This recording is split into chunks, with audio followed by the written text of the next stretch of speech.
If you create subtitles in different languages, Grammarly can be a surprisingly helpful tool for checking spelling, grammar, and clarity before you publish. In this video, I'll show you how to use Grammarly for subtitles in other languages step by step so you can clean up your captions faster and make them look more professional. If you want more tutorials like this, make sure to hit the like button and subscribe for more quick software guides. Now let's get started.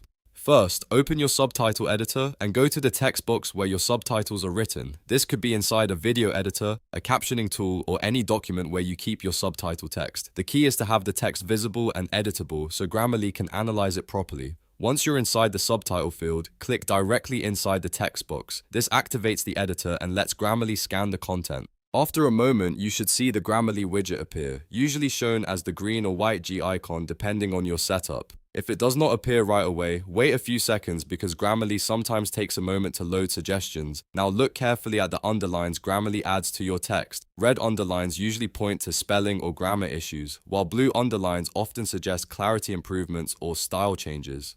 This is especially useful when you're working with subtitles in another language, because even a small mistake can make captions harder to understand for viewers. When you see a suggestion you want to use, click on it. Grammarly will instantly apply the fix to your subtitle text. This makes the editing process much faster than manually searching through every line one by one. If your subtitles are long, this can save a huge amount of time.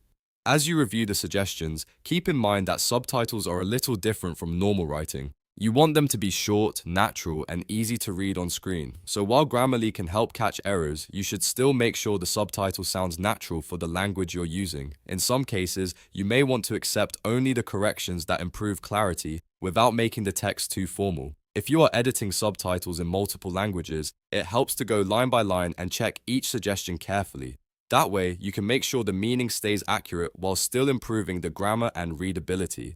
This is especially important for translated subtitles, where small wording changes can affect the message. After you've applied all the fixes you need, scroll through the subtitles one more time to make sure everything looks consistent. Check spacing, punctuation, capitalization, and line breaks so your captions are clean and easy to follow. A polished subtitle file can make your content look much more professional and easier for viewers to enjoy. And that's it. That's how to use Grammarly for subtitles in other languages. It's a simple workflow, but it can make a big difference in the quality of your captions. If this tutorial helped you out, please like the video, subscribe to the channel, and turn on notifications so you don't miss the next guide. Thanks for watching, and I'll see you in the next one.